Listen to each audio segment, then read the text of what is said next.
a Emenda Constitucional 103 de 2019, que aconteceu em novembro de 2019, e ela trouxe muitas mudanças. Mudanças, assim, radicais. Nova fórmula de cálculo, novos requisitos, revogação das regras transitórias, que sempre era uma constante, né? Vinham reformas, mas as regras transitórias se permaneciam. Claro. E quando a gente começou a estudar e ler a Emenda Constitucional 103, porque no começo a gente só se preocupava, aumentou a idade, e não via, assim, o tema previdenciário é um tema muito, quando a gente fala cinzento. Você tem que ler e ler, e quando você fala assim, agora eu domino tudo, vem uma nova construção de ideias.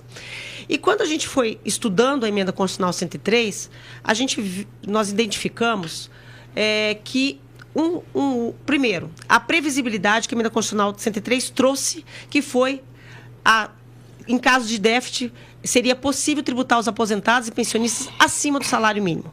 Aqui a gente já faz um parênteses falando o seguinte: os aposentados e pensionistas do serviço público federal, estadual, municipal, distrital, já passaram a tributar desde 2004 acima do teto. E já é uma luta constante no Congresso que a gente quer revogar isso, que foi ajuda para o Estado, para reorganizar as finanças, já é uma ajuda que já dura 21 anos. Então, nós temos, inclusive, a PEC 6, que está tramitando no Congresso, coletando assinaturas, que é para justamente a gente revogar definitivamente, nem que seja uma construção de a cada ano X%, mas que realmente os aposentados pensionistas do serviço público parem de tributar acima do teto.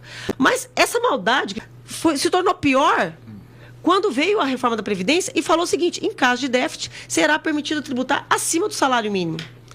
E o que é uma previsão na Emenda Constitucional 103, que no regime federal ainda não se tributa, os estados e municípios, como eles foram obrigados constitucionalmente a fazer as suas reformas, no máximo em 2 anos, eles pegaram o que era uma previsão no federal e já implementaram. Então, eu só estou contando isso para vocês entenderem que nós vamos falar das ADIs que estão no STF. Então, eles já implementaram e começaram a tributar. Então, nós temos diversos estados que já tributam os aposentados pensionistas acima do salário mínimo. Aqui no GDF, os aposentados pensionistas do GDF já passaram a pagar acima do salário mínimo desde 2020. Inclusive, esse pessoal esteve aqui na nossa marcha, né, se unindo, porque eles já estão sentindo, uma dor já dos servidores públicos. Vou até responder o que o Ibrahim aí colocou. E o ministro Gilmar Mendes, por que ele não devolve esse voto? Eu vou contar para vocês. Se vocês não sabem o que está acontecendo no STF, eu vim aqui trazer notícia. O que está acontecendo, gente? O ministro Gilmar Mendes devolveu sim, porque hoje o STF, eles têm a obrigação de devolver o voto em 90 dias. Então, como ele pegou a vista em junho de 2024, em outubro ele devolveu. Mas, o que aconteceu no meio do caminho?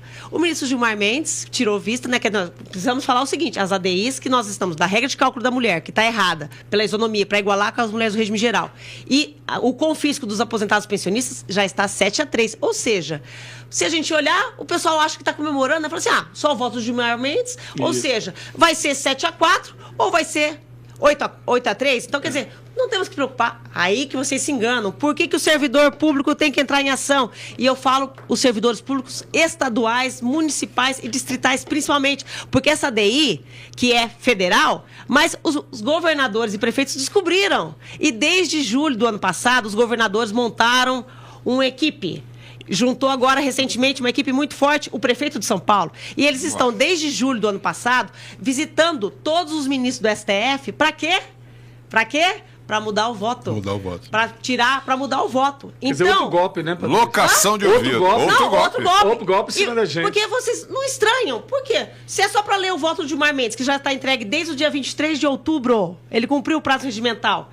E os governadores e prefeitos estão fazendo visitas diárias, visitas semanais, em lobby, desde agosto. Gente, o negócio está feio lá no STF. Entendi. Fazendo o quê? Ministros, mudem seu voto. Nós temos vários. Então pode ter uma reversão. Sim, é por isso. E o que acontece? O ministro Barroso, que é o presidente, ele é o relator das ADIs de 2020. Então, ele está sendo vencido. E justamente o ministro Fachin, que foi o divergente, que tiveram o voto dele e os outros 6 que acompanharam, ele toma posse em setembro. Então, o ministro Barroso, ele está segurando a pauta, porque ele precisava só ler o voto do Gilmar Mendes. Ele ainda está segurando, porque os governadores e prefeitos ainda estão visitando para pedir a mudança de voto. E é isso que eu tenho chamado a atenção, onde eu vou, para os servidores estaduais, municipais e distritais, acordarem que, do mesmo jeito que o governador deles, inclusive de Brasília, e do Mato Grosso, Rio Grande do Sul, aqui todos que vocês pensarem, nós temos mais de 14 estados que já estão implementando e as suas prefeituras que já implementaram acima do teto. E do mesmo jeito que os governadores descobriram que a luta é lá no STF, porque se cair no federal, da onde que eles copiaram a ideia de tributar? Cai tudo, né? Cai tudo. E detalhe, tem que devolver o dinheiro, porque vai ser considerado confisco.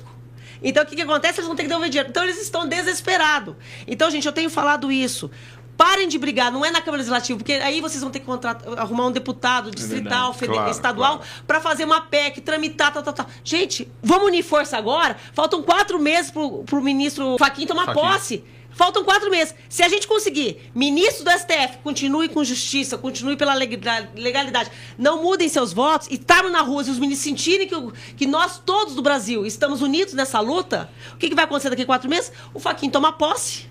E vai pautar, a palavra-chave é unidade mesmo. É unidade, gente. No STF, todos aqui, fazermos uma união nacional de servidores, falando assim, a gente está lá, porque nós temos que descobrir isso, que do mesmo jeito que os nossos governadores descobriram, nós também descobrimos. Vamos se unir. Meu presidente João Domingos. Bem, particularmente preocupante essa questão que a Patrícia levanta, de por que até agora o presidente do STF, o ministro Barroso, está segurando. Realmente esse lobby, inclusive um dos líderes desse lobby é o Ibanez, governador aqui do Distrito Federal. Essa condição de mudar voto não é nenhuma novidade. Não é? E nós temos uma novidade muito recente. Por isso que às vezes eu digo que o Supremo, não é exagero dizer, que ele julga com um olho na conjuntura e outro na Constituição. Por isso é que não podemos ter nenhuma segurança desse placar que tem hoje, porque essa mudança de voto, sob essa pressão que está, e o Supremo... Segurança zero. E o Supremo tem agido como linha auxiliar desse Congresso tão atrasado. A palavra é sua, Patrícia. O servidor público confia, né? Ele confia, entre aspas, né? Porque ele é obrigado a contribuir. Quando ele está numa CLT, quando ele está num regime próprio, ele é obrigado a contribuir para a Previdência. Querendo ou não, ele não tem a faculdade de falar assim, não, esse dinheiro aqui deixa que eu vou cuidar da minha aposentadoria. Então, é aquela história, a gente contribui e acredita. Da mesma forma, o servidor público, né, de todas as esferas, contribuíram sua vida toda para os regimes próprios, para se aposentar, entraram numa regra de aposentadoria, confiando que com tal idade, com tal regra de cálculo, ele teria sua aposentadoria. E agora, a reforma da Previdência, do dia para a noite, né, trouxe há 5 anos, trouxe essas novidades, né, de mudanças de cálculo e não podemos esquecer aqui de fora a mudança de cálculo das pensões e do acúmulo de pensão e aposentadoria.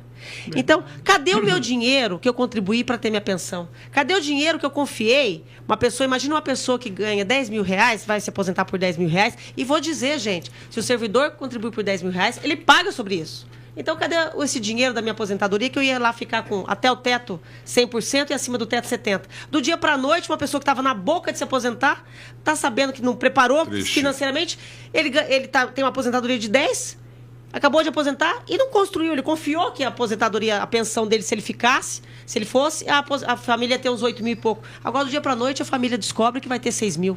Quer dizer, cadê as organizações dos regimes próprios que ficaram, gente, porque a gente contribui, Previdência, para aposentar, para um amparo de saúde e maternidade, e também para a sua pensão e para o acúmulo de pensão e aposentadoria. Cadê esse dinheiro, essa gestão? E aí, do dia para a noite, esses governadores e prefeitos vêm aqui e que fazem esses lobbies de não quererem mais nada disso, de que não vai pagar mais isso. Então, quer dizer, nós fomos traídos, porque a gente confiou na Previdência e ela está nos faltando nesse momento. E na raiz disso aí, tá? Porque nunca se pune o gestor. Nunca. Se pune o ente.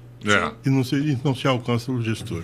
Hoje, o servidor público, ele tome consciência. Aquele conhecimento que ele tinha de aposentadoria lá do passado, não existe mais. Arcaico. Ele tem que, sim, realmente entender e se inteirar das regras, das mudanças e planejar o seu futuro previdenciário, o seu futuro financeiro, qual vai ser sua melhor aposentadoria. Que esse dia seja um dia de despertar e de esclarecimento para os nossos servidores públicos. E fico aqui à disposição para qualquer outro tema que for de trazer conhecimento previdenciário para os nossos servidores, eu me coloco à disposição. Não